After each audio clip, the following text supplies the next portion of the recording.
한 직장에서 오래 다니며 버티는 게 미덕인 시대는 끝이 났습니다. 이직을 생각하면서 몸값을 올리는 게 현명하다는 시대도 끝이 났고 엔잡러의 시대가 도래했어요. 위 그래프를 보시면 직장인 부업률이 50%가 넘어가고 부업 예정인 사람들까지 포함하면 무려 75%가 부업을 한다고 합니다. 이 이면에는 슬픈 사회의 모습이 있어요. 한국의 2030들은 일을 왜 이렇게 열심히 할까요? 한번 알아보도록 하겠습니다. 온라인 마케팅, 체험단, 유튜브, 구매대행, 스마트 스토어 등 다양한 부업들이 부흥하는 시대가 왔습니다. 이러한 현상이 일어나게 된 원인 중 하나는 2018년 부업으로 돈을 많이 벌 수 있다는 콘텐츠의 화제로 인해 직장인의 근로소득 말고 부업으로 몇 배 이상이 되는 수익을 낼 수 있다는 방법들이 알려졌는데요. 실질적인 부업 방법 이외에도 다양한 부업러들을 인터뷰하며 직장인과 소상공인들에게 단비 같은 희망을 보여줬습니다. 그 결과 약 4년 만에 부업을 하는 직장인들의 수가 13만 명이나 급증하는 흐름이 생겨났어요. 이 수치를 조금 더 구체적으로 살펴보면 20, 30대 부업자가 7.8만 명에서 10.7만 명으로 37%가 증가했고 60대 부업자가 7.6만 명에서 12.9만 명으로 69.7%나 증가했습니다. 블라인드 기준으로 부업을 이미 하고 있는 직장인들이 51%, 계획 중인 직장인들이 25%로 4명 중 3명이 부업을 하고 있거나 할 예정이라는 것을 알 수 있습니다. 이들의 목적은 자금 마련 목적이 43%로 가장 컸죠. 여가 생활까지 포기해가며 자진적으로 일을 추가로 하고 있는 직장인들의 모습인데 왜 이런 현상이 우리 사회에 발생하게 되었을까요?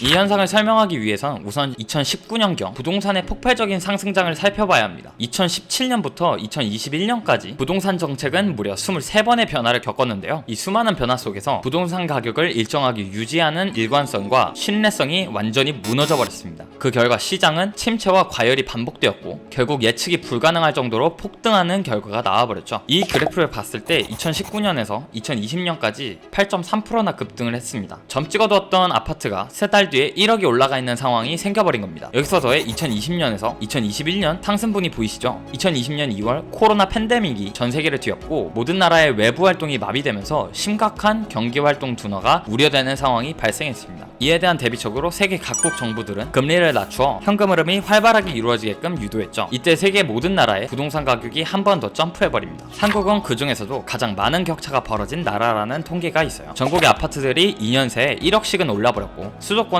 2, 3억, 서울은 10억까지 오를 아파트들이 생겨나기 시작하면서 평범하게 회사만 다니던 대다수의 국민들은 벼락거지가 되어버립니다. 이게 얼마나 심각한 상황인지는 우리나라의 근로자 평균 소득을 보면 알 수 있습니다. 2020년 기준 임금 근로자의 평균 소득은 309만 원이었습니다. 비율로 치자면 국민들의 85%가 85만 원에서 550만 원 구간에 포진되어 있는 걸 알 수 있는데요. 간단하게 309만 원을 버는 직장인들이 한 달에 200만 원씩 저축한다고 생각해볼게요. 평균 아파트의 가격 상승을 2억으로 잡아본다면 기본 아파트 값을 제외하고 상승분으로만 100달, 9년을 저축해야 하는 암담한 상황이 눈앞에 펼쳐지게 된 겁니다. 정말 심각한 상황이죠. 이러한 부동산 상승에 직격탄을 맞은 2030들은 근로소득만으로는 메꿀 수 없는 격차가 생겨버렸다는 사실에 절망하고 있었는데요. 이러한 부업 컨텐츠가 화제가 되며 신락같은 희망을 보여줬습니다. 짧은 시간으로 똑똑하게만 일한다면 평균 309만 원을 벌던 직장인이 근로소득의 2배 이상도 벌 수 있다는 방법들이 소개가 되었고 이 방법이 불을 이루어가고 있는 2030들이 출연하면서 많은 사람들에게 귀감을 줬습니다. 평균적으로 직장인은 158만 원을 번다는 조사가 있습니다. 최대 5천만 원까지 번다는 조사도 있는데요. 평균 임금소득 309만 원에서 158만 원을 더한다면 460만 원까지 벌 수 있게 되는 거죠. 그렇지만 460까지 올려도 근로소득으로만 부동산 격차를 메꾼다는 건 쉽지 않아 보이고 언제까지 엔잡러의 형태를 유지할 수 있을지도 미지수입니다. 결국 체력과 건강을 담보로 하는 일이니까요. 이들의 목적은 결국 다음 단계를 위한 시드머니를 마련하는 데 있습니다. 결국 2030이 부업으로 모은 자금들은 주식으로 흘러가게 됐습니다. 2020년 코로나 직격탄을 맞은 세계의 모든 금융사들은 경기 둔화를 겪으며 폭락을 하게 되었습니다. 미국 주식인 나스닥 지수는 9,800에서 6,800까지 단 한 달 만에 폭락을 해버렸고 다시 한 달 반 만에 9,000까지 올라가는 미친 변동성을 보여줬습니다. 이 시기에 돈을 버는 모습을 본 한국인들은 주식 계좌를 폭발적으로 개설했었죠. 2019년 말부터 2022년 말까지 주식 계좌가 90% 증가한 현상을 보면 알 수 있습니다.